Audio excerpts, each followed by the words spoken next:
Ramachandra Guruji, lucky enough to be chosen by Guruji to brief you, to introducing our guest, Dr. Bruce Goldberg. Dr. Bruce is America's one of the top speakers of hypnosis and alternative medicines. He has provided interesting, informative and entertaining talks on these related topics before groups of every size and type throughout America. You will be quickly discovering and witnessing how clearly and cleverly he presents interesting material by soft touching your mind and astral body to earn your love. Dr. Bruce holds bachelor's degree in chemistry and biology. He is a doctorate in dentistry from University of Maryland, 1974, and he is a seasoned counselor with master's degree in counseling and psychology. Dr. Bruce retired from dentistry in 1989, and since then he has concentrated on his international practice of hypnotherapy from Los Angeles, California, USA.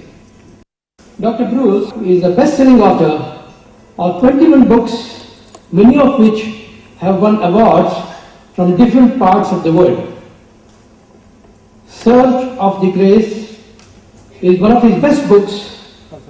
It was based on actual case study of a woman who you saw on the screen a little while ago, and this lady solves her murder mystery from previous life in order to avoid same fate in the present life.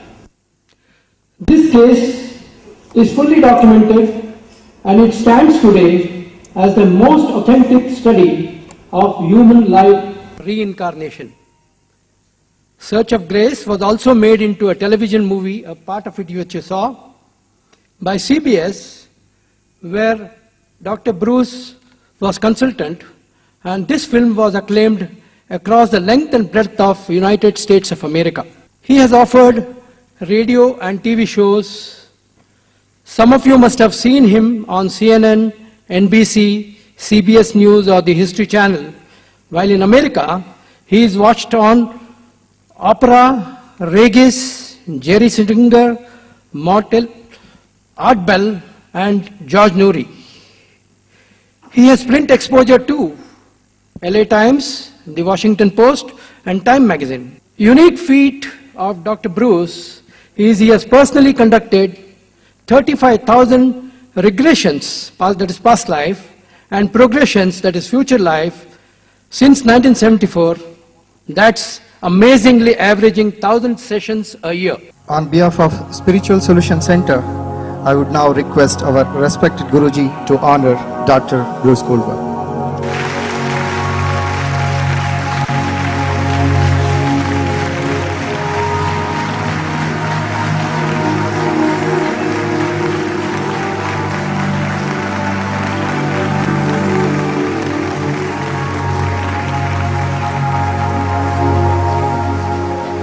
It's time for us to know more about the organizer of this event. I would now request Gayatri to talk a few words about our respected Guruji. Namaste Guruji. Namaste sir. Good evening friends. Namaste. It's my honor to talk a few words about the organizer of this event, Sri Ramachandra Guruji. Guruji is the founder of Spiritual Solution Center. He made its presence felt 12 years ago through transformative education and social services. Anything divine is always simple. Sri Ramachandra Guruji lives in such simplicity every moment of his life. His simplicity continues to radiate through his love and compassion for all those who come in contact with him. His search began early, and providentially he came in contact with many spiritual masters, spiritual sadhus, Siddha Purush, and his brief sojourn in the Himalayas made further way to his spiritual explorations. Result of his spiritual journey, electronic media like TV9 has telecasted some of his activities on past life documentary and the power of subconscious mind. This particular episode has reached crores of people all over. Sri Ramachandra Guruji is today a household name in Karnataka due to his hugely popular Janmantara serial on past life regression aired on Kasturi TV channel, through which he has enlightened thousands of people, releasing them from the clutches of the misery of their past lives.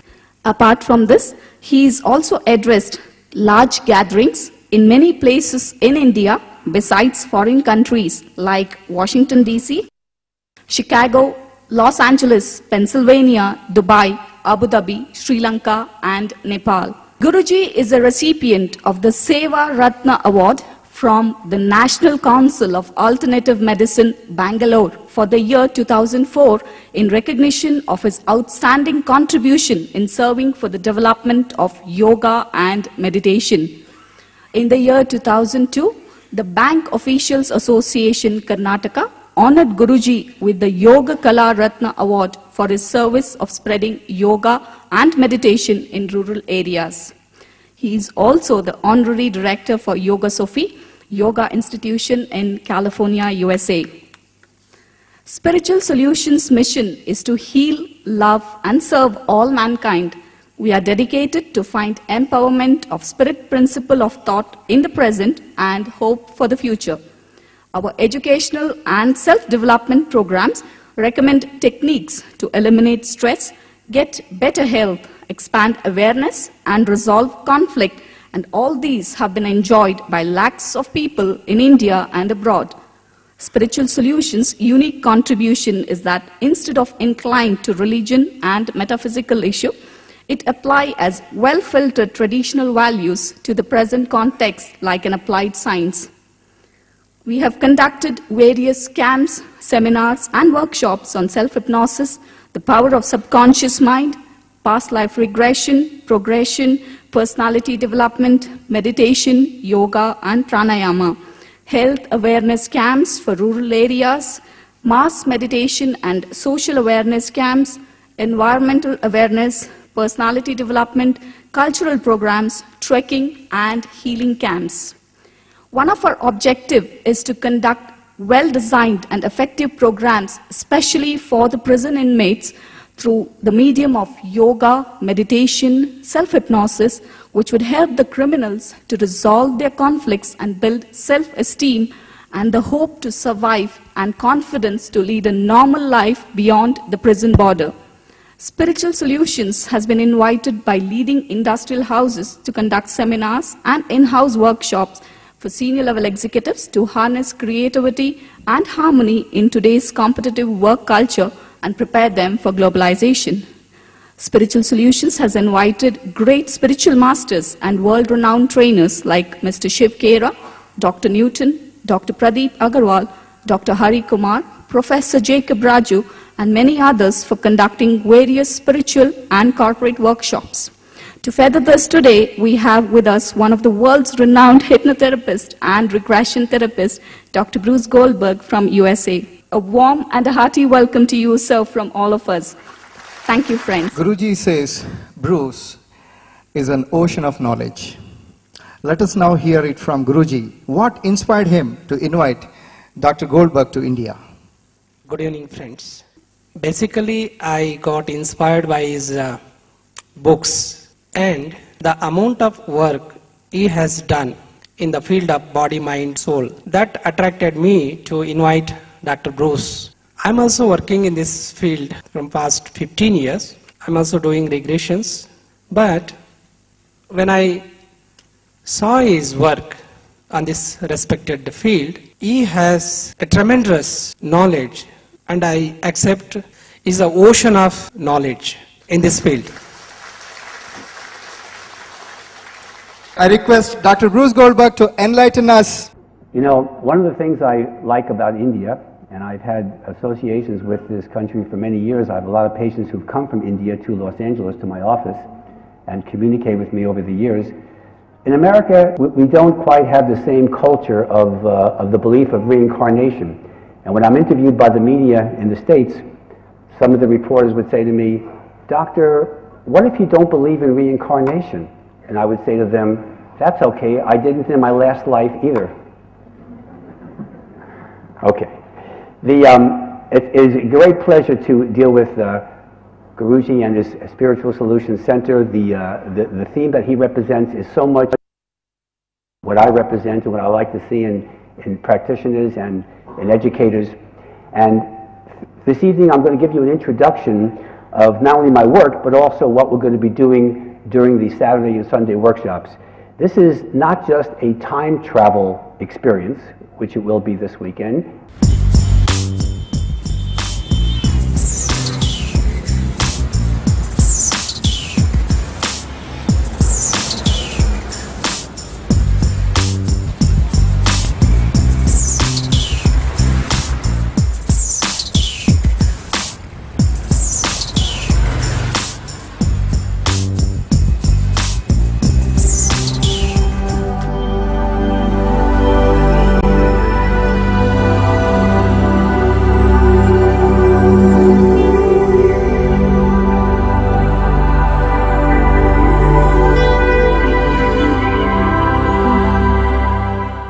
Those of you that were at last night's session, you'll note that I am not exactly unknown to the history of this country and to your paradigms.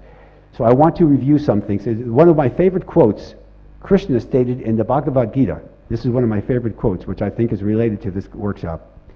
Man doth not perish here or hereafter.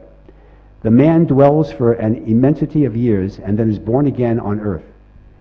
Being thus born again, he comes in contact with the knowledge which belonged to him in his former body, and from that time he struggles more diligently to perfection. It's a beautiful statement, and what it shows is the concept of reincarnation and the eventual purpose, which is ascension. We're not here just to pay bills, to pay mortgages and to be harassed by the government. You're here to perfect the soul. In dealing with this, there are three major philosophies that this will deal. This is the East and West. Now, I'm born and raised in America, but you'll see that I function from three different perspectives. You know, in the Hindu religion, you have three major gods. You have Brahma, who creates the world. You have Shakti, the destroyer, and then you have Vishnu, sort of like the negotiator, or one of the reincarnations. So that three is a magical number. It's a very metaphysical number. The Christians have their Trinity, which, by the way, they stole from India. Okay, I can tell you that's where that came from. But in the field of philosophy, you also have a Trinity too, and this is the Trinity. In the West, many people, more so than not, are materialists, which means they don't believe in the soul. They feel that the physical body somehow came in from slime 3 billion years ago, you know, evolution. And when you die, that's it. You're done. Those are materialists. I obviously don't like that. Now, there's a compromise in the West, and we call that materialistic idealism. And what that says is somehow the body evolved and then consciousness was created. In other words, the body was created through biology and evolution, and then the soul, or the subconscious as we call that, was created, and then you have the various disciplines. And that's half right, okay? That's the Western side of like negotiation. The Easterners, your country and Asia in general, deals with what we call monistic idealism. And monistic idealism is important because what it states is that energy came first. In other words, the soul energy came first, and the soul created the body, not the other way around. So what's important is the soul, you see? Think of it as a scientist, and let me show you my background first. I have three different aspects to my life. Number one, I have a hard science background in biology and chemistry, so I'm a scientist. Okay, I use that in a certain way to, you know, be organized and disciplined, and I have an analytical training, and that's fine.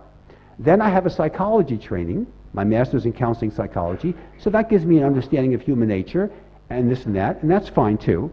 But the real part of my background that I use is the metaphysical.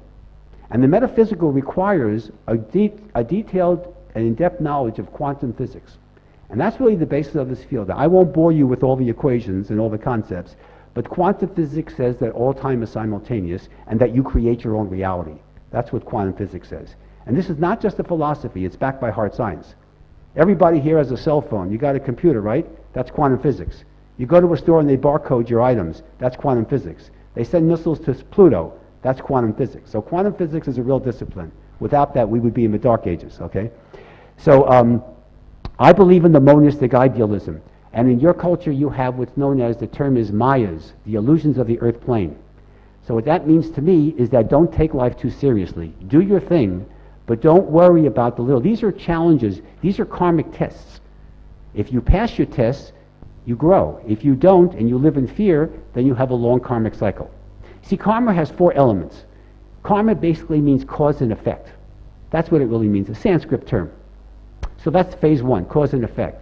Second one is you have what we call the compensation of karma. In other words, if you pass a karmic test, you're rewarded. If you fail a karmic test, you're punished. You have additional obstacles. So you have to compensate. You get what you earn. You have to earn your way every day. The third phase is the balancing of karma. In other words, you want to wipe out the past karma. Learn the lessons that you didn't learn in the last lifetime or even in the earliest stage of this life. It's a balancing. And then you lead to step 4, which is the most important phase, which is what we call completion. And when you have completion, you have 2 phases. One is what we call subcycles. Subcycles means that you reincarnate group karma with people in your lives now for about a dozen or so lives. Your mother, your father, your children, your employees, best friends, anybody who either loves or hates you has been around before, the extreme emotions. And after about a dozen or so lives, think of like a life for each of the astrological signs, people like to think of it that way. After about a dozen or so lives, you now outgrow them, or they outgrow you, and now you have a bunch of new souls you deal with. And that's another subcycle. So the completion is to complete that subcycle and then move on to the next subcycle. And then the ultimate is, of course, ascension, where you perfect the soul, no longer have to come back. You either become a spirit guide like a Buddha, or you simply rejoin the God energy complex. Okay? So that's basically the concept of the cycles and the completion. One of the things I love about India, you know, in America, Americans have a very superficial knowledge of metaphysics. People say like, gee, can I get a natal chart done? You know, what's your sign? And to me, the part of astrology that I like the best is Vedic astrology. That's a karmic form. You can use it's a different kind of chart. You have your karmic ascendant. You can focus in on the person's, you know, time and date and place of birth and find out their past life history and what their karmic purpose is. So Vedic charts are not very well known in the West, but they're very well known here. It's a very special training, and it's something that I personally appreciate. One of the reasons why I've always loved the country of India. Okay, now just a couple of points here. As we deal with this, a couple of principles. We actually dream every night for about 3 hours. If you get 7 to 8 hours of sleep, we call this a very complicated 5-stage sleep cycle. But dreams are very important because dreams are often sneak previews of past and future lives, even parallel lives.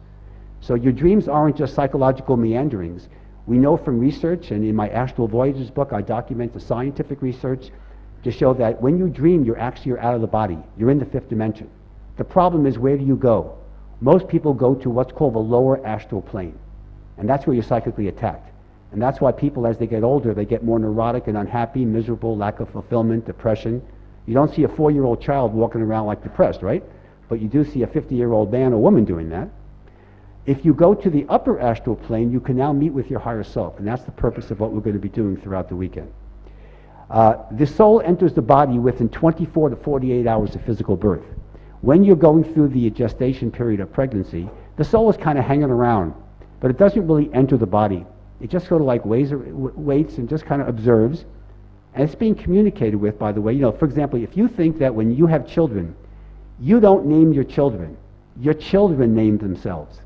They send you telepathic signals. You don't understand that or don't realize that. And then all of a sudden you and your husband say, oh, let's call him so-and-so. But in reality, the child chooses his own name. That's why numerology is an important discipline, because names are important.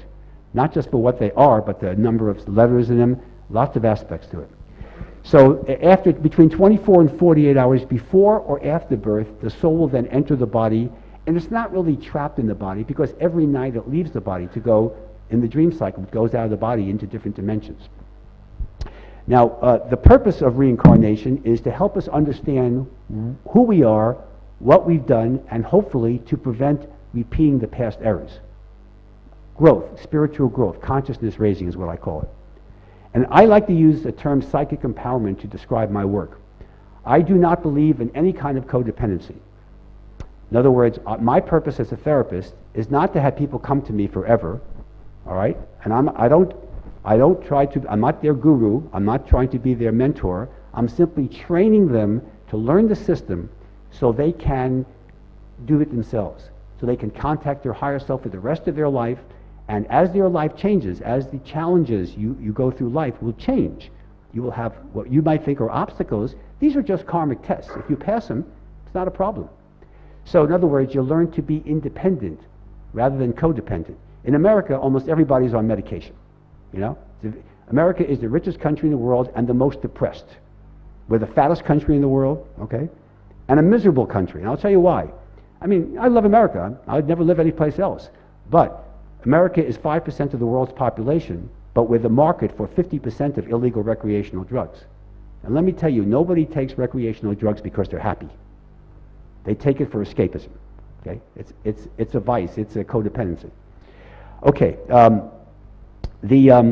what hypnosis is simply focused concentration, relaxation of the body, and a form of time distortion. You don't realize how much time has gone by. So when I say hypnosis, I don't want you to think it's something weird or something that you need me or somebody like me to do. You do it yourself. You do it for 7 hours a day. 4 hours during the waking day. Think of a daydream. You're driving on the freeway to and from work. You're home to an office or some routine trip. You don't recognize or remember every moment that you were on the road, right? You're in a daydream level. Your eyes are open. They don't have to be closed. But you're in what we call La La Land in Los Angeles, okay? Or Bollywood land. How's that? Okay? Make it relevant here. And so you're not aware of it. If somebody was talking to you and you were daydreaming, they'd have to do this to get your attention, right? That's a daydream. Perfectly natural. A daydream actually is a very relaxing part of our mind.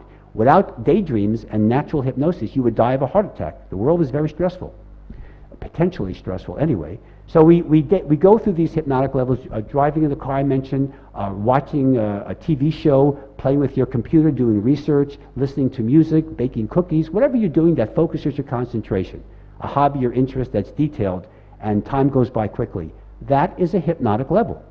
In medicine, neurology, we call that an alpha brainwave. Same thing as meditation. Meditation and hypnosis are exactly the same. The only difference is naming it and the techniques. Okay? In hypnosis, we don't have samadhi states. We have somnambulistic states. It's just tomatoes, tomatoes. Okay? See, what I love about this field is that people kind of make fun of it. You use the term prana, the life force. That's the subconscious mind. What does the Chinese call it? That's the chi. The Japanese call it the ki. Tomatoes, tomatoes. It's the same thing, okay? It's alpha brainwaves. It's like a television signal. That's what your soul is. Your soul, scientifically, has been very demonstrated. You know, science has, as much as scientists hate the concept of the soul because they think it's too philosophical, we've got a lot of evidence. Stanford University in America, for example, William Tiller, professor emeritus in Stanford, and many others, Rupert Sheldrake in London, England, if you're familiar with his work, we know what the soul is. The soul is electromagnetic radiation, just like a television or radio signal.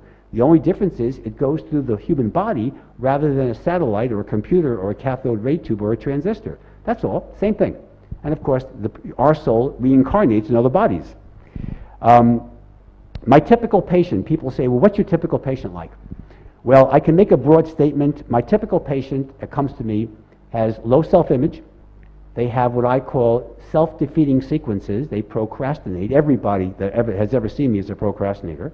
They may have habits or phobias, or what I call self-defeating sequences where they're doing things to sabotage their life. And the third characteristic is victimization. They tend to be victimized. Maybe it's a family member, maybe it's an employer, a neighbor. Somebody's victimizing them, and they're not learning their lessons karmically. That's why they need help. And I will train them, but eventually they're on their own. They graduate. So that's my typical patient. As far as the benefits of hypnosis and past life therapy, the benefits are very simple. Number one, what's the greatest fear a middle-aged person has? Fear of death. Using this technique and the theory behind it and your own culture, your own theological training, the Vedas, the Puranas, the Bhagavad Gita, all your ancient literature, shows that there's a soul that survives death. There's no such thing as death, actually. Because the physical body will fertilize a lawn. Yes, that's true. It will dematerialize. But the soul doesn't die. All you do is change dimensions. Okay? When the person crosses into spirit, now they can have lunch with Frank Sinatra. Okay? I mean, there is no death. You're not going to wind up in a black hole and for eternity. There's a very, very significant cycle. So removing the fear of death is one of the main benefits. The second one is what I call psychic empowerment, which is using your mind, that's the psychic part, to take charge of your life. That's the empowerment part. Okay?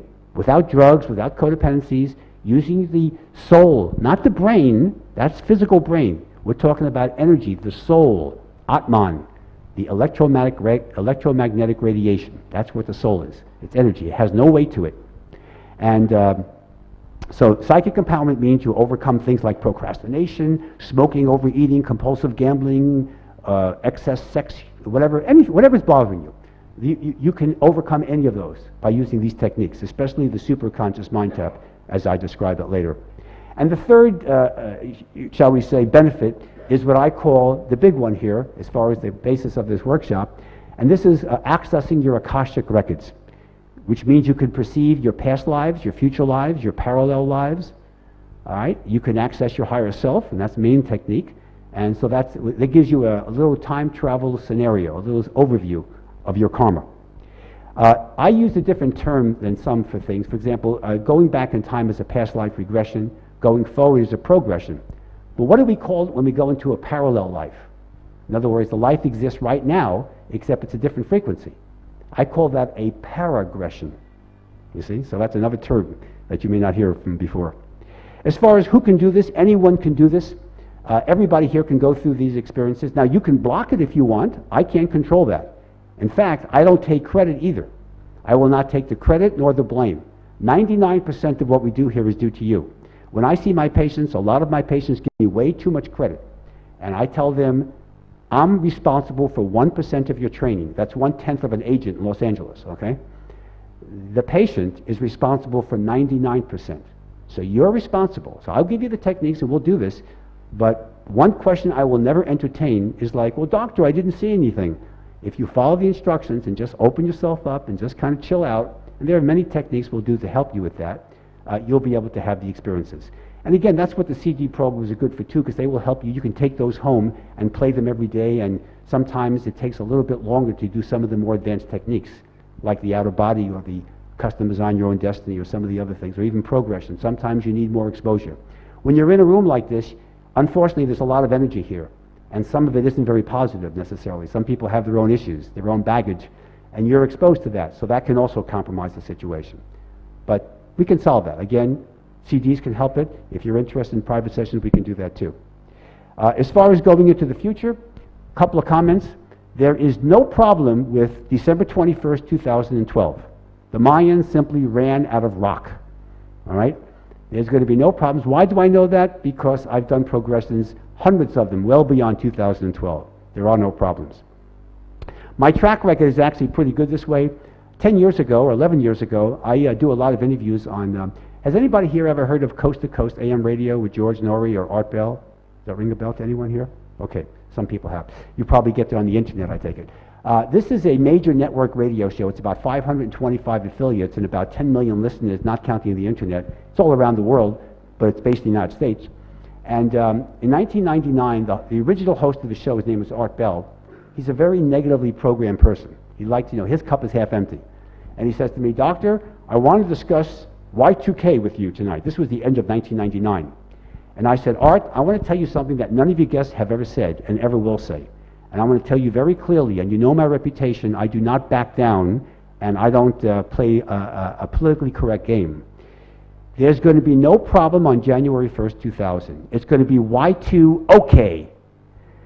And none of your guests have said that. They all say, well, there might be some minor problems. And they're kind of like, you know, I'm sitting on the fence. And I said, nothing, nada, nick, nine, niet, bupkis, okay? So he says, well, doctor, you're selling the statement in front of millions of listeners. And I said, I know. So let's see what happens. So invite me back on January 1st, okay? So he says, all right. So what happened on January 1st? Nothing. He was out of town that time, and January 2nd, one of the sub-hosts had me on to congratulate me for not scaring the heck out of people around the world. So with Y2K, which was a very serious issue in those days, same thing with 2012. All it is a change of one phase to another.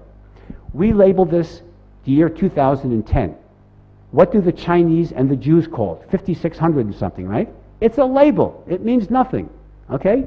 It's like a soup label. It's all relative. All right, and as far as going into the future, people say, how far have you gone into the future with your patients?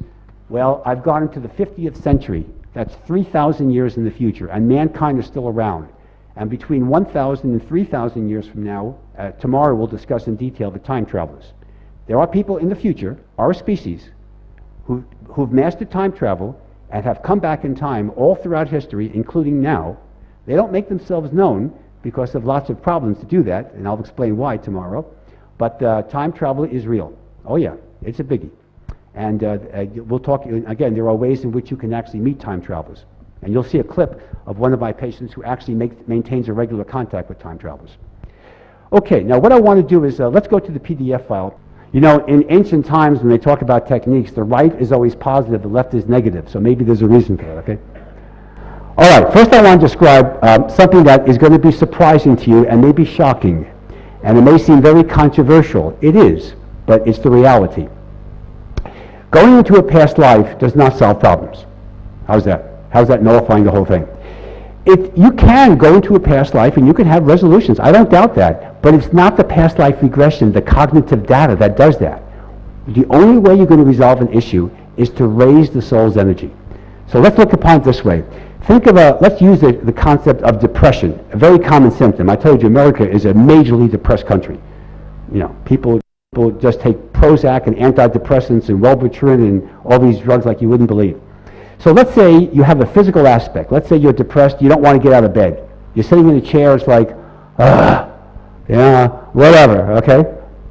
Now, you can say, well, isn't the cause emotional? Yes, emotions will cause depression, absolutely. That's called the psychosomatic system. The stress theory back in the 1930s, Hans Selye from Canada developed that, right? Okay, so we have what's called the emotions, the arrow pointing down to the physical. Now, you say, what causes, but the key is, they say you want to treat the emotions, and psychotherapy in general focuses on the emotions, right? Okay, so what causes the emotions? If you can find out and work with and reverse what causes the emotions to create the physical problem, you now solve the problem. It's not a drug. All that does is mask the symptom.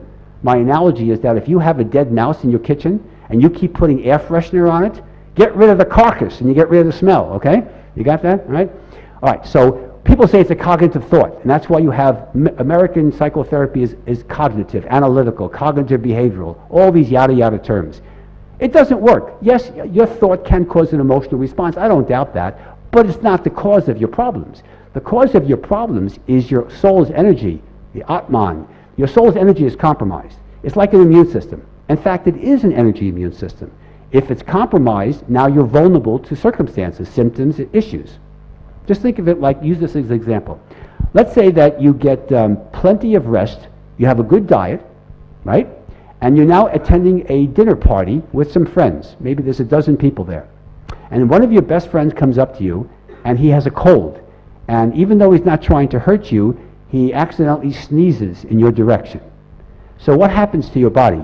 You get viruses coming at you. You can't see a virus. They're microscopic, okay? But viruses are going to come into your body, and you're going to breathe those viruses in.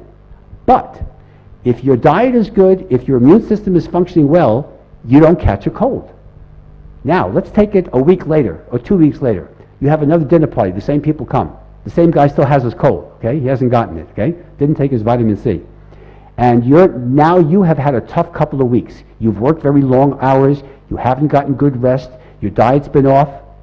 Now he sneezes again. Guess what? You catch the cold. Now, the first time you didn't, it's the same body. Your body hasn't changed much, except the immune system is compromised. The immunoglobulins, we call that medically. So basically, the soul's energy, if it's like the immune system too low, and everybody's soul here is lower than it should be. In my home in California, I have a pool in my backyard. I guarantee you nobody's going to walk on the water here, okay? And that includes me. So we all have compromised souls, and that's why we have a karmic cycle. That's what this is all about, to perfect the soul. So how do you do this? Above this is what we call the higher self. Your higher self, or the superconscious mind, is a term that was named by Plato 2,300 years ago. And what the superconscious mind is, or the higher self, is a more common term, is actually your soul in its perfect form. Eventually, you will merge with your higher self. That's what atonement, at-one-ment means. and then you will ascend. Or you could become a spirit guide and just help others, as that's the origin of spirit guides. So basically, in my work, I don't care about the emotions of the physical. They'll be taken care of automatically. I care about the energy of the soul. So it's not the fact that you got hit in the head in the past life that you have a migraine headache. That's a symptom, and that's a factor. The reason why you have that migraine headache is because your soul's energy is too low to resist the characteristic of that symptom. Accessing the higher self, this is what I call a superconscious mind tap. Your soul's energy will access its higher self. It'll raise its consciousness. Think of spiritual growth or consciousness raising. So now you're at a higher level. Your immune system is the analogy. And that energy of the soul will now affect the emotions, which will affect the physical. And that person will eliminate depression. I work with depression almost every day in my life in my practice. I don't ever prescribe drugs. In fact, I get them off drugs. I get a lot of referrals from psychiatrists and neurologists to do that. Hypnosis has a long track record of working with things like allergies. Dermatologists and allergists has been referring to me for over 35 years. And we know that it works. We know that hypnosis can actually affect the biochemistry of the body. The soul is what's doing it. That's the key. So this is called the superconscious mind tap. Age regression simply means, when I use that term, that means going back into the earliest stage of this life. Okay? It does not mean past life regression. And we'll do that as an exercise just to get you used to the concept of time travel. When I say past life regression, that's pretty self-explanatory. It means you're going beyond the birth phase of this life and you're going into a previous incarnation. Now, it has nothing to do with your family history. In other words, genetics is not relevant here. 99.9% of your past lives are in a completely different family environment. So it's not like you're inheriting things genetically, DNA-wise, over the generations. It doesn't work that way. Very rarely. There are cases, but they're very rare where a person reincarnates in the same family. So that's past life regression. Now, age progression, and this is what I call the new you technique, is going into the future of your current life. We're going to take you through all the way tomorrow through the rest of your life. You're going to see what's going to look like the rest of your life, the major aspects of your life. And the new you technique refers to the idea of laying out the different parallel universe or paths, right? And then your ability to select your ideal path. That's also called paragression, is a term that I use about parallel universes. Now you say, this sounds really weird. Quantum physics supports everything I just said.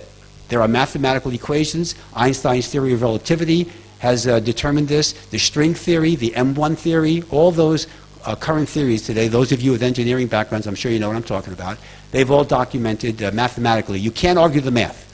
You can argue everything, you can argue politics and philosophy and religion all you want, but there's one thing you'll never argue is math. If it works, it works. In fact, my statement, when eventually we have extraterrestrial contact in the Earth, what do you think the language we're going to communicate with an extraterrestrial? I'll give you a hint. It's not English. It's not Canada. It's going to be mathematics. Because in order for them to come 25 light years away from Zeta Reticuli, they have to understand geophysics, astrophysics, and mathematics. Okay? Okay, now the next future life progression is, again, the reverse of past life regression. You're going now into a future incarnation. Again, it's not going to be the same family line. You're going to be in a different genetic aspect. But in the karmic cycle, there are some breaks. Tibetans would call it the Bardo state. We're witnessing one right now, so just be a little patient. This is, now, understand, I'm a scientist, a clinician, a researcher, mostly a clinician. And I believe in telling the truth. And I just want to give one little quick quote. I want to pronounce it correctly, so bear with me. This is a Tibetan expression, one of my favorite expressions in the history of philosophy. Sabbananam Dhamanam Janati. The best of all gifts is the gift of truth, is what it means. And that's what I want to represent here. So what I'm going to say here is not going to be easy and very popular because it's complicated. If you want to get people to accept something and they're not well educated or they're not into all the research involved in the field, you give them something simple. In the field of reincarnation, etc., this is what most people believe. You live a life, you die, you reincarnate, you die, you reincarnate, live, die, live, die, live, die, live, die, born, die, boring. It's wrong. It's easy to understand, isn't it? You have a life, you die, you reincarnate, you come back again. This is called linear reincarnation, which means, if you look at this in detail, the past, present, and future are indeterminate. In other words, you can't change anything. Whether the future is fixed or predestined is an argument, but it simply says that once the past happens, it's gone. The present is what's going on now, and the future hasn't occurred yet. That's what this means. It's wrong. Every aspect of quantum mechanics will destroy that tenet. Einstein's theory of relativity, the general theory that he did in 1905, also came up with equations that showed, if we can scroll down a little bit, what's called the simultaneous time concept of a space-time continuum that was named by Einstein. Okay, stop right there. Simultaneous time, this is a space-time continuum. What this means is that if you look at the chart, the present influences the past, see the arrow? The past influences the future, the present influences the future affects the past. It's a mush, it's a merry-go-round, it's a circle, all right? That's what quantum mechanics shows. And that's what Einstein's theory of relativity. Now let me show you one of the problems with science. This is an interesting story. Let me, you're welcome to just blurt out the answer if you think you know it. Einstein got one Nobel Prize. What did he get his Nobel Prize in? What do you think? The theory of relativity, right? Wrong. He didn't get it. He got it in the photoelectric effect. Now, why did the elitists in the Nobel Prize symposium, why did they not give him the Nobel Prize for the theory of relativity, which is a brilliant theory and has been documented for 105 years already? It's because they thought someday somebody would disprove it, and they didn't want to embarrass themselves. It's a true story, okay? All right. So the space-time continuum, think of it this way, to understand what this means, to show you how things can interact. Hypnosis, by definition, I gave you examples of the daydream levels, but hypnosis is actually a mini form of an out-of-body experience. I use the term IBE to describe it. That stands for in-the-body experience versus out-of-body, which means it's the same thing as an out-of-body experience, except you're looking at the world from the position of your physical body, but you're using your astral eyes, your ears, your astral ears, your spiritual body senses. So you're not quite floating on the ceiling. If you do, it's a full-blown out-of-body experience. Now, because hypnosis is an out-of-body experience, think of it this way. Think of an analogy to explain the time concept. Let's say you're on the freeway, and it's a traffic jam, and you want to know what's going on. Now, I don't know whether you have it here, but in the States we have like helicopters that go a couple of 100 feet above the freeway, and you have some radio guys there doing their traffic reports, and they report it down so people know when to avoid a traffic jam. So let's say there's a helicopter directly above you, a couple of 100 feet, and you have a cell phone, they have a cell phone, so you can communicate, and the helicopter can see 5 miles where you came from, that's your past, and that person has a cell phone, and they can see 5 miles in front of you, your destination, and they have a cell phone. Now, you can't see 5 miles before or ahead of you, especially on a crowded freeway, right? You probably can see a few hundred yards or maybe a half a mile or so, but you can't see 5 miles. But the helicopter and the radio guys up there, because they're above the earth, they can see a much larger perimeter, right?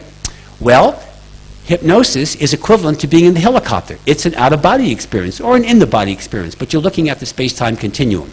You can perceive past, present, and future. And according to Einstein and all the math involved with the theory of relativity, quantum mechanics, and the 5-string theories and the M1 theory, it's correct. So there's no such thing as the past, present, and future.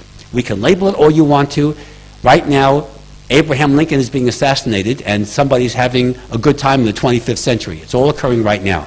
So all we're doing is being able to isolate those with these techniques. This is the relationship to the therapeutic aspect. And again, remember now, you're going to see some cases that are very dynamic. And please, do not give me the credit for this. Yes, I train these people, I work with them, they're patients of mine. Some of them were just people I saw on a TV show just to demonstrate the technique. But remember, always remember this, in my world, 99% of the therapy is due to the patient and their higher self. I get 1% of the credit because I'm training them, and maybe they wouldn't have done it without the training, maybe, but they're doing the therapy. That's the empowerment part. This is Ginny. She was a registered nurse in the East Coast of the United States, and she was what you would call a carboholic. She was under a lot of stress, as the nursing profession is, and she would have cakes for breakfast, apple pies. She would have nothing but humongous carbs. Now, those of you that know much about nutrition know that the reason why people have weight issues, it's not fats in their foods, it's the carbohydrates. You stimulate the insulin, You overproduce it, you cause all kinds of problems. You have sugar highs, sugar lows, hypoglycemia, hyperglycemia.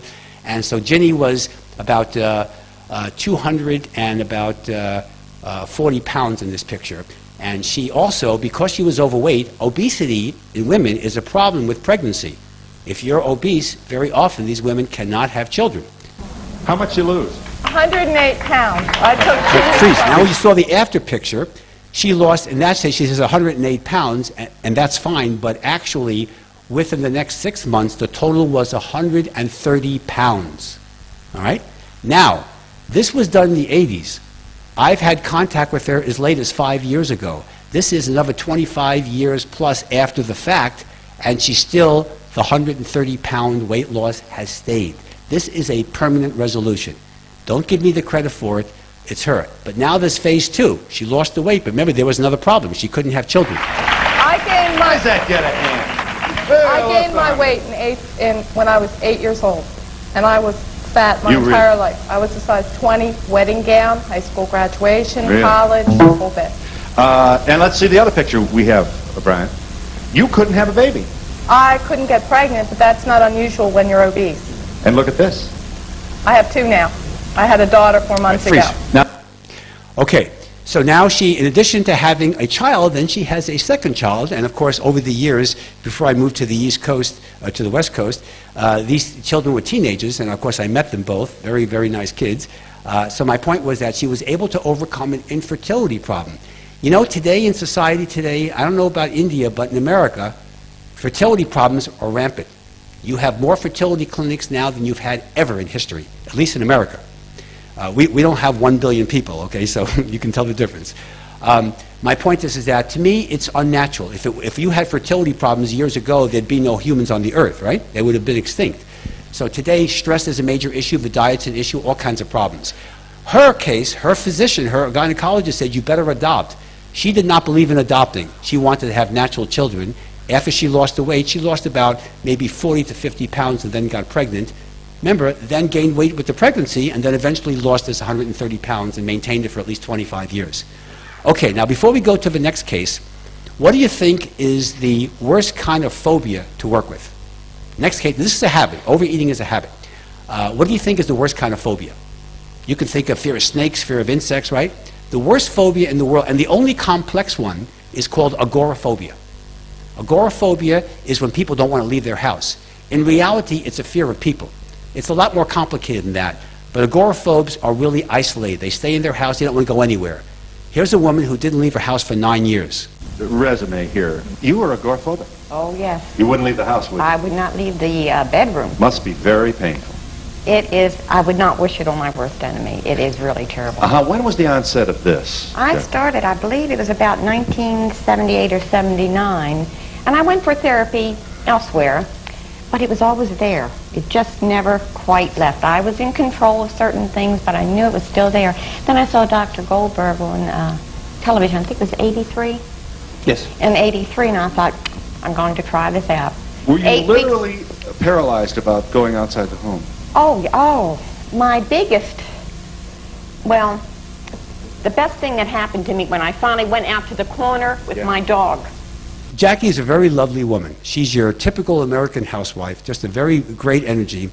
And she couldn't literally leave her house for 9 years. She was on antidepressants, and her neighbor literally had to drag her to my office. It was very difficult to get her to my office. I worked with her, and we did regressions, but we also did the superconscious mind tap. Now, how do you know that agoraphobia, remember, these people don't want to leave the house. How do you know that that person is treated successfully? Well, here's how you know. We were on the Phil Donahue show. Phil Donahue did his show out of 30 Rockefeller Plaza in New York City. She lived in Maryland, in the Baltimore area. Actually, northern Maryland, but close. So she had to get on a plane to go to New York. Agoraphobes don't do planes. They don't do anything. They don't do cars. So what happened was the network, or the syndicated show, the Donahue Show, flew 3 of my patients with me from Baltimore, Washington International to New York in 1987 when we did the show. Jackie was on the plane, and she sat right next to me. Ginny was there, and of course you'll meet Alex in a moment. Now, if you have agoraphobia, you are not going to get on a plane, but if you do, you are going to be you are not going to be a good guest on the plane. Jackie was perfectly calm. But interestingly enough, the kind of plane that we were on is relevant here. Normally, you take a jet from BWI from Baltimore to New York, it's about a 45-minute flight, if that. And the jet goes pretty fast. They didn't have that. They had what is called a non-jet plane. You know what that means? Did you ever watch a World War II movie? It's a prop plane. It's going like this for 2.5 hours with all the wind factors. And she's sitting right next to me. And they had breakfast on the plane, and she kept it in her stomach, okay? There was no problems at all. Agoraphobes would go crazy with that.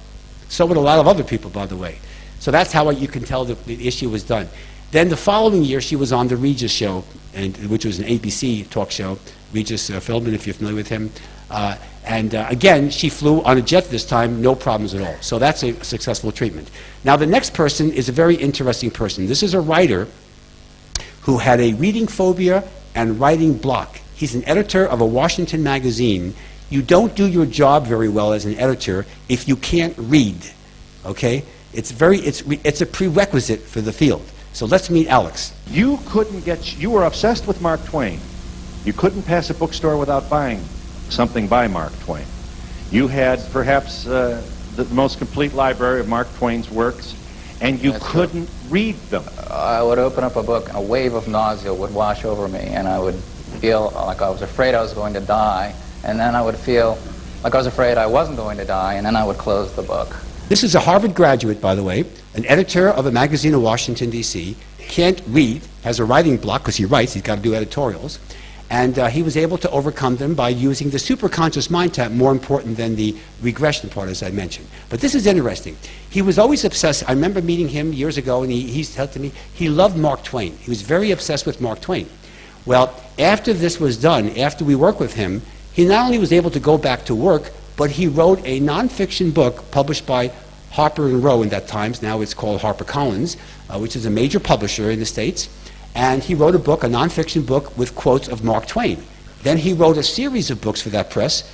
It was called The Wit and Wisdom of Mark Twain, The Wit and Wisdom of Abraham Lincoln, Martin Luther King, John F. Kennedy, etc. There was about a dozen books in the title. So here's a guy who's had a writing block and a reading phobia, and he's got a dozen best-selling nonfiction books. But it gets even better. Alex, I knew him very well in the old days. I said, Alex, what is your real goal in life? What do you want to be when you grow up? And he said, what I really like to do is write screenplays and teleplays for TV, movies, and feature films. This is a clip of the beginning of the CBS movie, The Search for Grace. Okay, we're going to have another clip in a little bit later, but I just want to show you this now. This is a documented movie, and I'll describe it a little bit later in detail, but just understand the concept. This is a documented case of reincarnation, which I'll go into in a few moments. When you do a TV movie, you have what's called a teleplay. That's like a screenplay for a feature film. Teleplay is a script for a TV movie. A screenplay is a script for a feature film. Well, the man's name is Alex Ayres. That's the patient's name, okay? So this is the chiron. The beginning of the movie, they always have the producer, the stars, and who wrote it. So can we continue? Alex Ayres. He not only overcame his phobias, wrote a dozen or so nonfiction books, he also was a successful writer on my movie, okay? Well, applaud him, all right? So this is The Search for Grace. So we'll go into that in a moment. Now, let's, before we go on to the next segment, you know, people say, well, doctor, I have interviews by media types, and very often they're very skeptical. In America, it's sort of like they say, doctor, you know, reincarnation, come on. I don't believe in reincarnation. What are you going to say about that? And I would say to them, well, I didn't believe in reincarnation in my last life either, you know. All right. But the concept, you say, well, you're working with people who are groupies. That's not true. I have a lot of patients in my practice who are corporate executives, they're attorneys, they're scientists, they're engineers. They're very analytical, in many cases very skeptical. In fact, I have people who come to me with nice pinstripe suits, they're bankers and Wall Street types, and they'll say, doctor, I don't want to hear any of this theory. I just got a problem, you referred to me by one of my buddies or the corporation that they work for. Let's just do it, and don't give me all the yada yada. And I said, fine, doesn't matter to me. I don't have to explain anything to them. So I deal with people who are not believers, the true believer. But the majority of my patients would fit into that category. So when you work with somebody and do a regression, especially on television, this is somebody who's been pre-screened, and they say, that really isn't cool. Well, let's take somebody who isn't a protagonist. How about Jerry Springer, the talk show host? All right? This is before you had people beating each other up on the sets. Jerry wanted to go through the technique. So I did a past life regression on Jerry, and we're going to see about a 2-minute clip. Travel in time to find out who they were and will be in past and future lives. I have to admit, I was a bit curious and skeptical about all of this, so I decided to go through it myself. And here's a look at what happened. Somebody's being chased. Mm-hmm. And this person being chased, do you know who that is?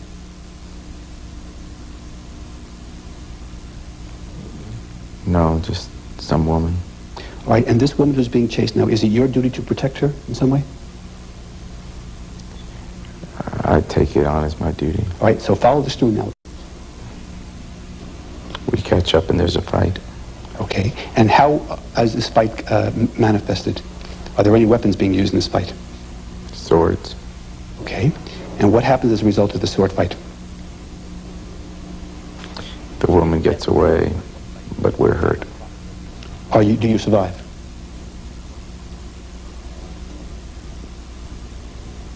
You personally? Yeah. Okay. Are you significantly injured as a result of the sword fight? Pretty badly. All right. So what happens now? You say you survive this. Does this limit your functions as a knight now and your ability to continue policing and doing your responsibilities that you were doing prior to this incident? Yeah, I can't ride a horse much anymore. So here's Jerry's life. Just to summarize it, he's a policeman in England around 1600, and he's riding on horseback with his band of merry men, patrolling the countryside of London.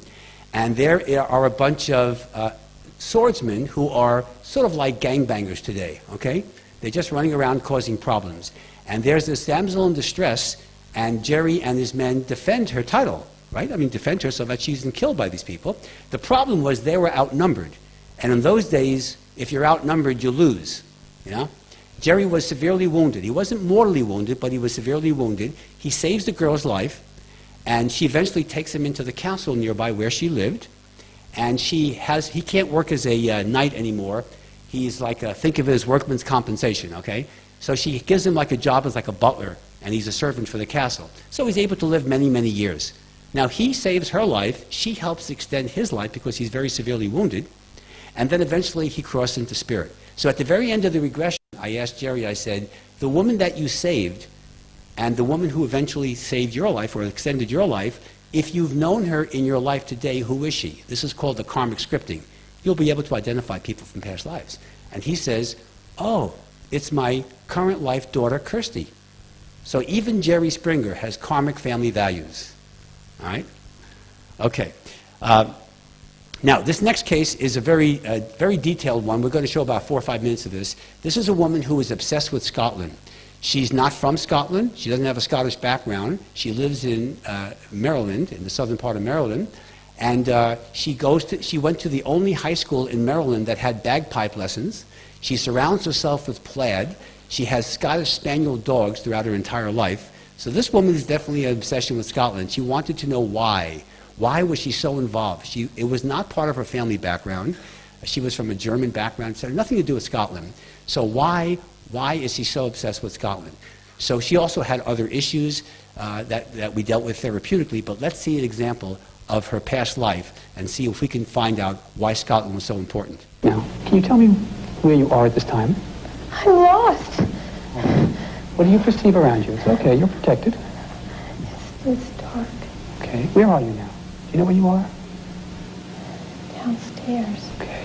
And is this your home? Yes. What is your name? Emily Emily, what is your last name? Sinclair. And what year is this, Emily, to the best of your knowledge? 1730. Okay. Let's move forward now. Let's find out when you do find out where you are. Let's move to it. Now, Emily, what has happened since I last spoke with you?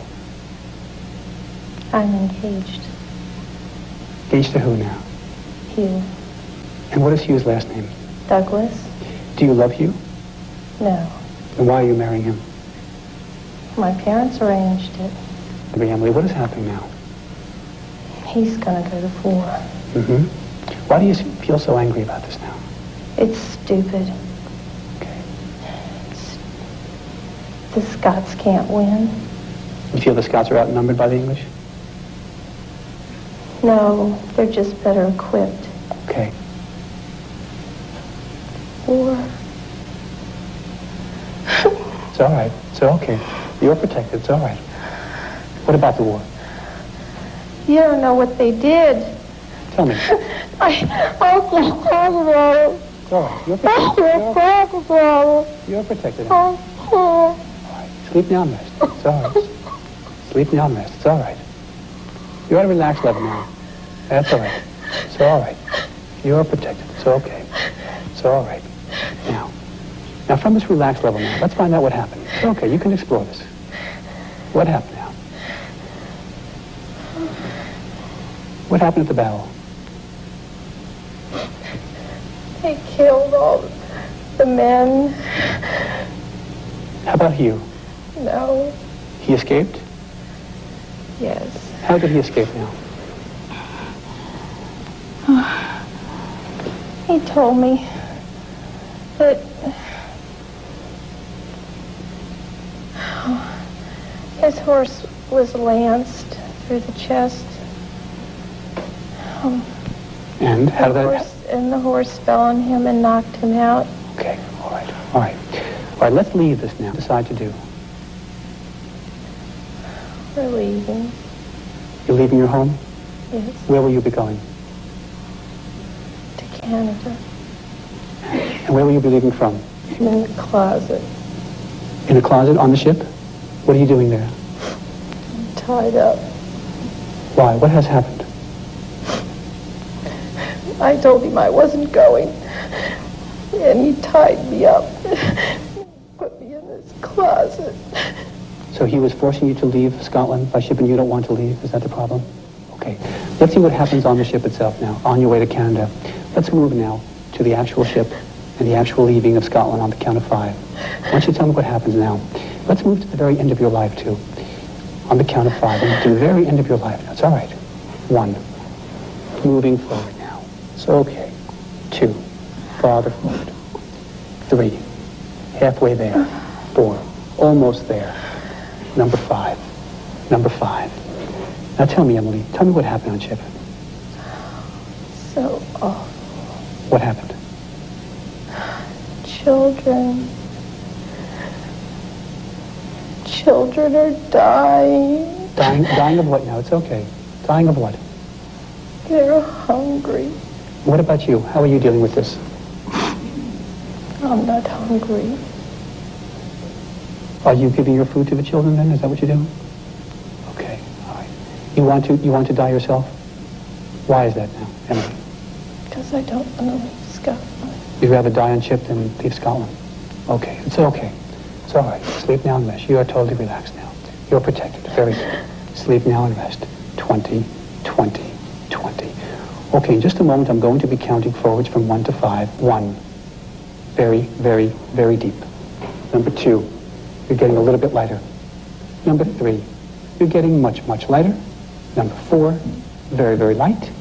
Number 5. Awaken. Wide awaken.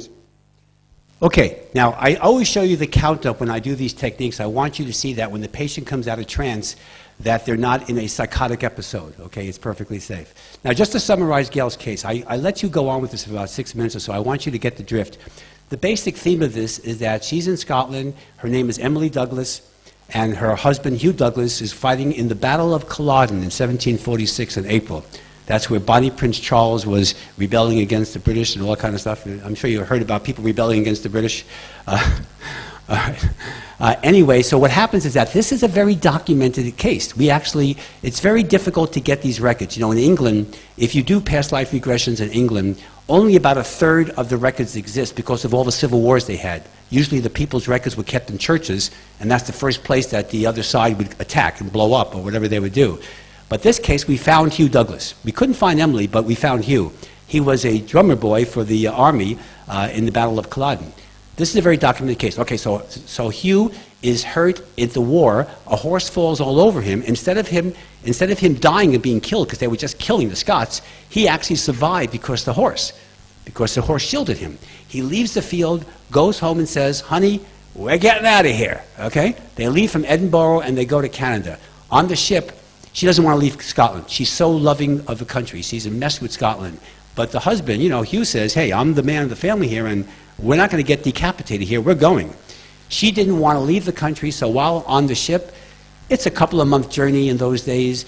Food is always sparse. The kids are starving. She wants to die anyway, so she gives the food to the children, and she starves to death on the way to Canada. Now, what's interesting is that between 1998 and 2004, I made about 20 trips to Canada doing workshops for certain groups there. And I would show this clip. People in Canada aren't thrilled when somebody's starving themselves to death rather than entering the country. It happens, okay?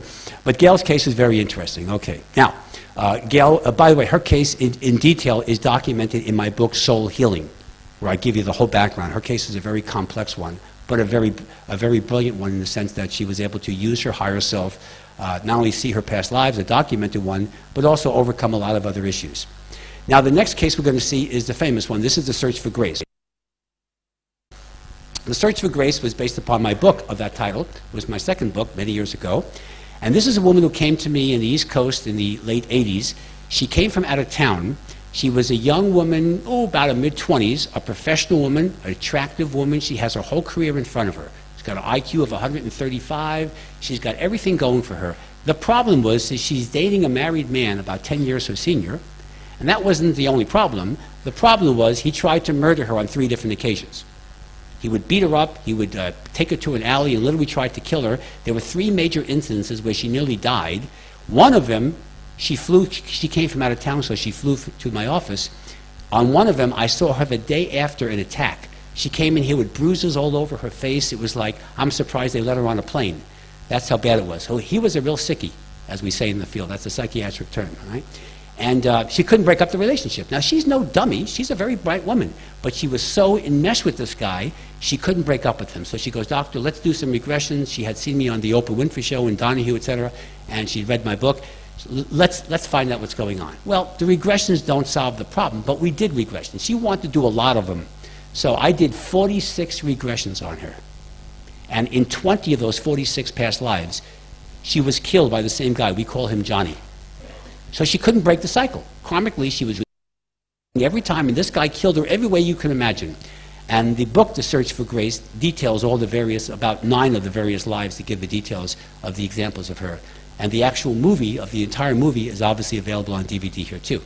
So, 20 times, if she hadn't done anything, he tried to murder her on 3 different occasions, she wouldn't break up with him. It doesn't take a rocket scientist to figure that it's a matter of time before he kills her for number 21.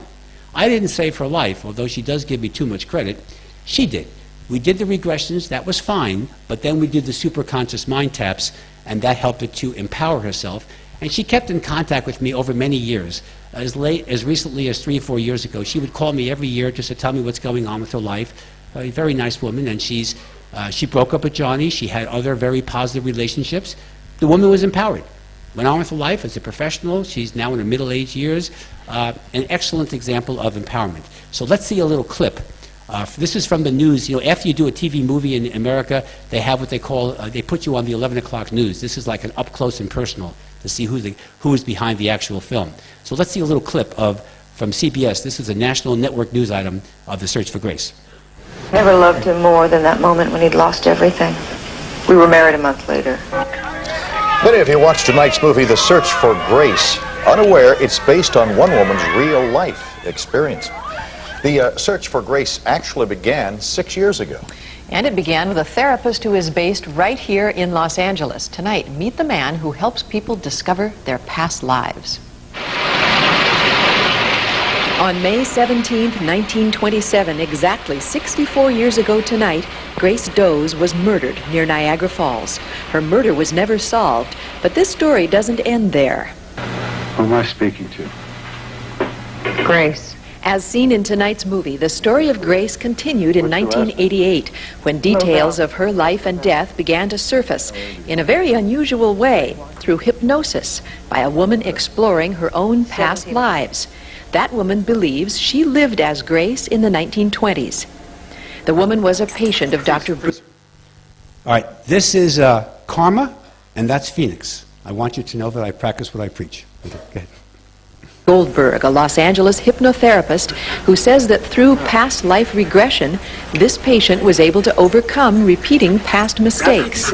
She's fulfilled in her life, she's happy, she's very stable, and she's not seeing any repeats of the patterns that she had when she presented herself to me. Closing your eyes and listen carefully as I'm going to be counting backwards from 20 to 1. Goldberg says that over the past 20 years, he's conducted more than 30,000 past life regressions on more than 10,000 people. Deep, deep, relaxed, 2, 1. You're watching one regression right now. 1. Through this technique, Valerie says she's learned that she was a school teacher in the mid-1800s and that she is frantically trying to save someone who is sick and has gone to an Indian chief for medicine. How do you feel at this time? I'm frightened. Okay, frightened of what now? You're protected now. Frightened of what? I'm going to lose that person. Okay, who is that person that you're going to lose? I don't know. Okay, all right, sleep now, rest now. I would feel abandoned, and there was no reason for me to feel that way, and I couldn't understand why I was such a worrywart about health, and always thinking that someone I loved would die on me, and now I understand why, because I had the memory of it happening to me a long, long time ago. Goldberg says he teaches his patients to access something he calls the higher self, or spirit, soul.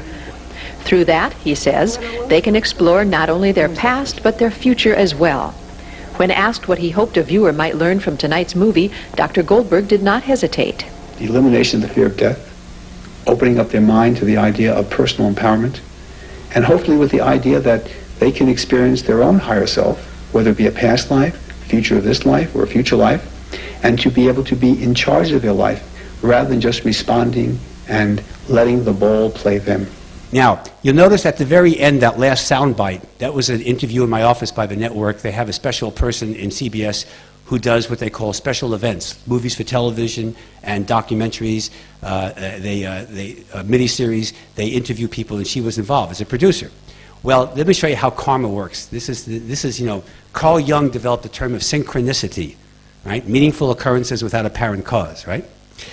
Many years ago, I used to live in Baltimore, and in fact, when I was doing this, my practice was in Baltimore. I moved to Los Angeles in the beginning of 1989. So in Baltimore, I was a consultant to a couple of the TV stations, the affiliates. One was a CBS affiliate, WBAL, and a couple of others. And this woman was sent from CBS to come out here to do the filming. Well, the network, the public relations people, or the PR people at Television City, which is in Los Angeles, they said, "Doctor, we're going to have somebody do a filming for you at your home, you know, in your office, etc. And this woman knows you." And I said, "Really? I basically know every producer I've ever worked with. Does she have a name?" And he goes, "Yes, her name is Teresa so-and-so." And I said, "Well, I don't know who she is." She goes, "Well, she knows you, and she's looking forward to meeting you again." And I said, "Okay," because I didn't know who she was. So she comes there, I look at her, I have no idea who she is. And I said, "How do you know me?" And she goes, "You know, before I moved to New York, I was at WBAL TV in Baltimore, and you were a consultant, and I would edit your tapes when you would do consultations about legal cases and the other things, so I know exactly who you are." And I said, "Good." Well, that last segment, when you saw me sitting in the chair talking about empowerment and the higher self, remember, this is the 11 o'clock news. What do you see on the 11 o'clock news? Political indictments, raping, you know, terrorism, right? You don't see people talking about raising the higher self. So she goes, "Is that what you want on the air?" That was one take. And I said, "Teresa, do you remember me from the old days?" And she goes, "Yeah." I said, "Do I have a reputation of being indecisive?" She goes, "No." And she goes, "Okay, cut, print, we're done." Okay, so that's what I had on. I did that purposely. But my point is to get the sound bites out. Again, on the 11 o'clock news, we had so much attention directed to that segment. I asked the assignment editor for the CBS, the local affiliate, to contact me to see what the feedback was. You know, it doesn't matter, it's aired, but she said, "Okay." And when she contacted me about 10 days later, she said, "Doctor, I have something surprising to tell you. When we aired that segment, we expected a lot of negativity. We expected people to say, what's going on? And we don't care, we just want ratings." Because this was done during the ratings month, May. And she says, "I want you to know that we've had thousands and thousands of people calling, and we referred them to you, but 95% of them loved you, and they want you back on the news." And so I said, now remember, this aired nationally, so I'm just showing you that don't assume things. You'd be surprised the way the universe works. Okay, now we're going to deal with the last case here. This is remember, the past life regression, the future life progression, are really not the curative aspect of a technique. The main technique here is a superconscious mind tap. What that means is you're introducing the subconscious mind, the soul, Atman, to its perfect counterpart, the higher self, or the superconscious mind. And the higher self, because you can never compromise energy, the higher self can never lose its perfect status. But your soul's energy can be raised, you see? You can't lower your soul's energy either. You can add more karma on if you fail tests. But the soul's energy does not lower. Once it reaches a level, it stays there or gets higher. So right now, we're going to need a microphone for the audience here. We have one, a hand mic. The biochemical changes, is it a possible thing for emotional changes in the physical and as well as your emotional body? Okay, now the higher self, using as the main source of healing, can go work with the subconscious mind and can actually make biochemical changes. For example, when I work with patients with allergies, think of an allergy, a simple example. These are immunoglobulin systems in the body. They have to change those in order for them to overcome the allergy, or else they'll still have hives and rashes every time they're exposed to strawberries or whatever they're allergic to. So the answer is yes. A more extreme example, in my soul healing book, I point out two famous cases, one of cancer and the other of AIDS, that were reversed. Now, I don't take credit for those cases, although patients give me too much credit. The higher self used the subconscious mind of the patients and eliminated completely the cancer tumors. In the case of AIDS, the CD4 count went from 300 to about 50, which means no longer AIDS category. So yes, the biochemical changes do take place and can be an effect by the use of the higher self. For example, when I was in dental school, I took a physiology course by my professor was a Dr. White, he was head of the department. He was a brilliant lecturer. And he was trying to be cute to the class. Remember, this is a dental class, right? So we're talking about oral pathology. And he says, to try this, he says, once you have a cancer cell in the body, it's a normal cell that goes haywire. That's what a cancer cell is. And once you, so he says, you can't reverse that. In other words, once you have a cancer cell, it will replicate frigid cancer cells and the person will have problems. So the analogy he tried to use to be cute, because it's a dental class, he said, once you get the toothpaste out of the tube, you can't get it back in again. So I said, Dr. White, I raised my activist hand, and I said, Dr. White, have you ever heard of Lourdes in France? He says, yes. Lourdes in France is like a Christian missionary place. It's like a spa. People dive into cold water, and they reverse cancer. Okay? They have miracles. They have 65 miracles they've documented over the last 150 years. And I said, so there are cases documented around the world, thousands of them actually, of people who have remissed cancer tumors. He says, yes, but it's medically impossible. And I said, just because it's not within your closed-minded paradigm, it doesn't mean it's impossible. Obviously, it happens. And it does not happen because of chance. It happens because of biochemical changes. These cancer cells are removed, and when they replicate new cells to replace them, they're normal cells. That's a remission of a cancer tumor. So the answer is yes. If you can do it with cancer and AIDS, you can do it with anything. Medical treatment, homeopathy. Homeopathy, yes. Yeah, it goes to the source of the symptoms, mental, physical, vital, and then reverses it. So when they take case histories, they go into the personality traits. And they understand and they try to heal from that end. So both chemical, biochemical, as well mental, psychosomatic, everything is included. What's your opinion on that? Well, I love homeopathy. It's very popular in Germany and France, not so much in the United States. Homeopathy is you keep diluting the element over and over again, so it becomes almost pure water. Yet, it does heal the person. Homeopathy shows that it's not just a biochemical reaction, because technically it shouldn't work, but it does. Now, America is known for its medical treatment of drugs. Pharmacology has been king in America since 1913, when the Food and Drug Administration was set up. What do you think the #1 form of medical treatment in America was before 1913? Homeopathy. Okay? Unfortunately, we have gone downhill when it comes to alternative. So homeopathy works. There's a theory behind it. It works because I feel of an energy approach. Think of another example. Look at acupuncture. You got meridians. You got energy. It's an energy healing. Look at Tibetan medicine. Look at Ayurvedic medicine. What's considered to be your folklore medicine, but that's an energy healing. That is a alternative form of healing. In America today, The most exotic and most highly respected medical treatment center in the world is the National Institute of Health in Bethesda, Maryland. That's where the president gets their physical, that's where the Supreme Court justices go, the senators, etc.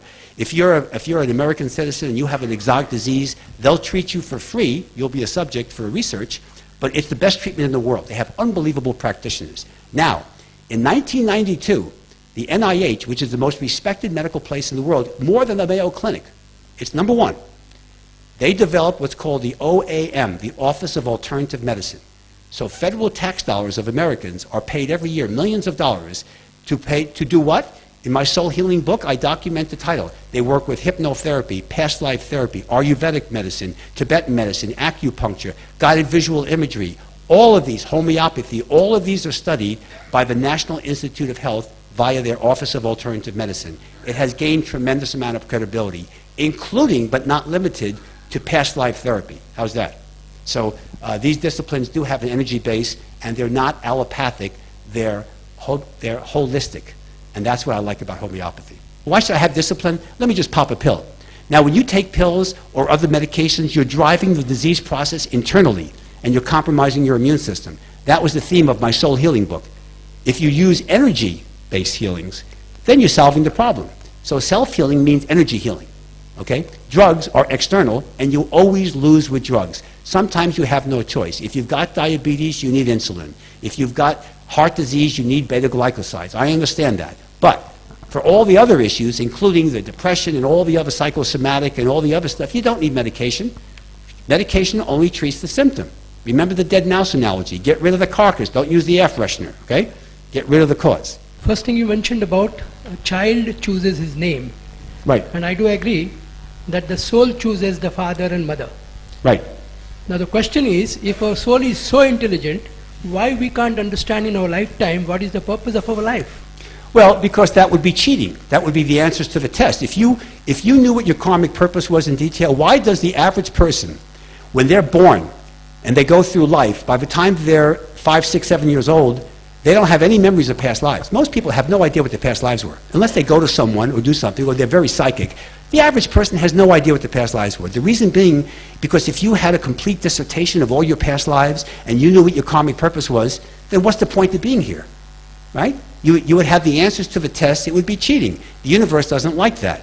Now, to show you the examples of when people do have past life knowledge, naturally, between the ages of 2 and 5, children are at the highest level of psychic awareness.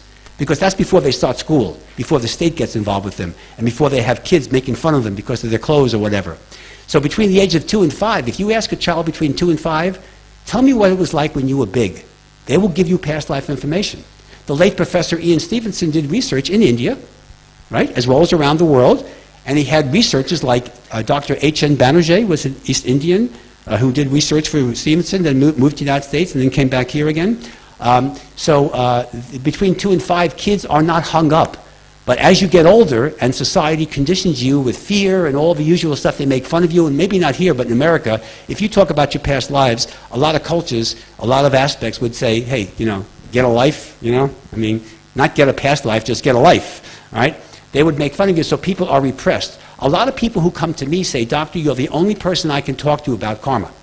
Because if I tell it to my corporate people, they'll fire me. My wife will throw me on the couch, you know, and they can't relate to it. So it's not part of our culture, basically, although it is growing in popularity. But my point is that we have to learn. Why do we have a karmic cycle? I mean, why doesn't the higher self just gobble you up and have you ascend tomorrow? Because we have to earn our way. It's a difficult system. It's not easy, but we do have to earn it. Now, what I'd like to do is I want to open this up for some questions. What can we expect from the listening to all these sounds? I got releasing of various emotions and also some of the past life visions. You got some impressions of or information from past lives? Past lives and also various. So all the impressions came, but the sounds disturbed me to have a continuous past life. In one life, I was a soldier. In another life, I was a truck traveling over my body. Like that, many visions I got. What is the significance of this method? Okay. Well, first you answered your own question. The purpose of the experience, or these environmental sounds as I call them, was to stimulate your mind, just to get used to using a stimulus, an audible stimulus, to do what I call a computer scan. What you were doing was a computer scan. Now, some of those scenes were problems. There was a plane scene, there was a plane crash, there was a guy like a World War II machine gun from a plane, like kind of thing, right? And the reason I do that, they're going very quickly. All right? So you really can't do a complete regression from that. That's not the purpose. The purpose is simply to do a computer scan. You're scanning your Akashic records. It's like doing calisthenics before you go out and play tennis. You're getting exercise. That's the purpose. And what you did was very impressive. You had past life scenes as well as some age regression scenes. Now, the emotions, I don't really care about the emotions so much. If you get them, that's fine. That's who you are. But that's not what we're dealing with. We're dealing with energy. But there are people, not everybody here is emotional. I know you were and you were. There are people here who were identifying maybe some of the sounds and could relate to it, but weren't emotional. It's not important. This is not like, you need a handkerchief to go through therapy here. It's an energy-based. But everybody is different. Some people are more emotional than others. And it's just a matter of, so don't be concerned about that. The scan that you're doing, because your subconscious mind is a computer, actually. It's a very efficient computer. And what you're doing is scanning into the Akashic record. So that's what you were doing. So that's a great experience, because that's going to make it a lot easier when we do the regressions in the afternoon. The head felt very heavy as we went deeper and deeper. Why is that? Okay, you feel heavier because that's a physiological response. Some people have their arms and legs feel numb, like they fell asleep, and you feel like little needles when you come out of the trance. That's just your own physiological response. It's perfectly normal. Other people won't do that, because the deeper you go into hypnosis, the more you get those feelings. For example, when you go into the REM cycle at night, people actually have what we call sleep paralysis. It's not just a numbness, they really can't move.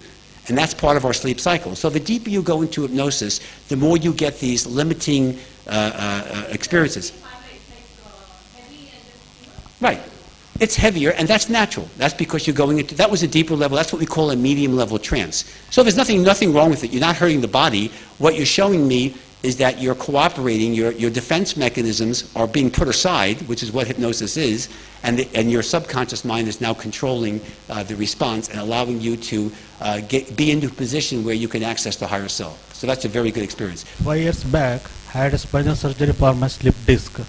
Since that day, I am having severe pain in my leg. Today morning also, I am having pain.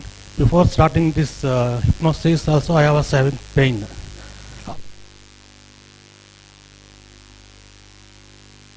Okay.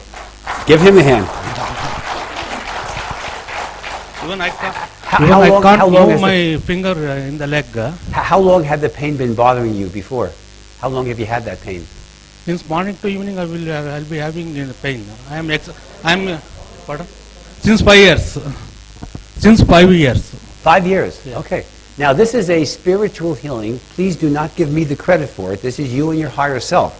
I didn't direct you to do that. I just simply was doing the exercises. But when I do workshops like this, it's not unusual for people to have spiritual breakthroughs, because they're connecting with the higher self. You see? If I work with you one-on-one, that would be a little different. But this is something you did entirely on your own with your higher self.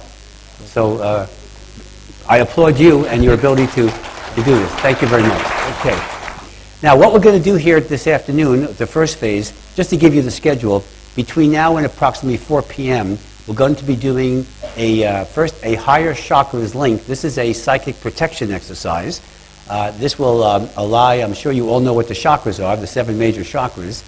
The heart chakra, the 4th one, the throat, the 5th, the 3rd eye, the 6th, and the crown just above the top of the head, the 1,000 lotus petal, as you call it. These are the higher chakras.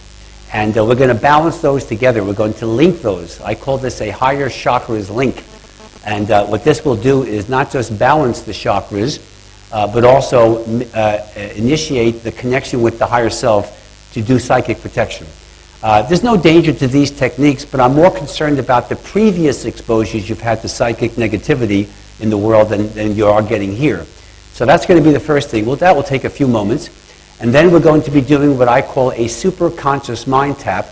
We did a little bit of this in the morning, but this is going to be introducing you on a more formal level to your higher self. because your higher self is what reads the Akashic records, which gives you all the information about past lives. So then the next phase is what we call past life regression phase, but in reality it's a superconscious mind scan. Your subconscious mind's computer is going to be accessing into the mainframe, which is going to be the higher self, and we're going to take you through an entire past life experience. You may go back to your last life. It could be 5 lifetimes ago. I don't know which one it's going to be, and it's not important. But we're going to give you the opportunity to go back into a past life. You may do more than one. All right? So just keep yourself open to it. Remember, you're responsible for the experience, not me. I will give you all the training instructions, but just let yourself go with the flow, and whatever experience you have here, this is only the tip of the iceberg. This is preparing you to do this on your own, beginning tonight when you go into your dream levels tonight. When you go to sleep tonight, you're going to go through dreams for 3 hours a night, and instead of being on the lower astral plane, you're being trained to go to the upper astral plane, and this will help you to not just have experiences like past lives, etc., or future lives, but this will help you to make your connections, access your higher self, and do some spiritual raising of consciousness, right? And the way to do this, if you want to do this more formally, a little bit more efficiently, that's what the CDs will help you do, especially the hypnotic time travel CD program. That's specifically designed for regressions and progressions, superconscious mind taps, and the soul plane ascension that we'll be doing after the break. So we're going to be doing higher chakras link, a superconscious mind tap, and then a scan into at least one of your past lives. And then we'll have a little question period for a few moments, and then we'll take a break, tea time, 4 o'clock, okay? And then we'll come back, and then we're going to do the soul plane ascension experience and what I call the sanctuary exercise before then. And we talked about astral negotiations. I'll review that again. But you're going to be able to now do out-of-body experiences for the purpose of seeing how you select your next life. All right? So this is going to be a lot of fun.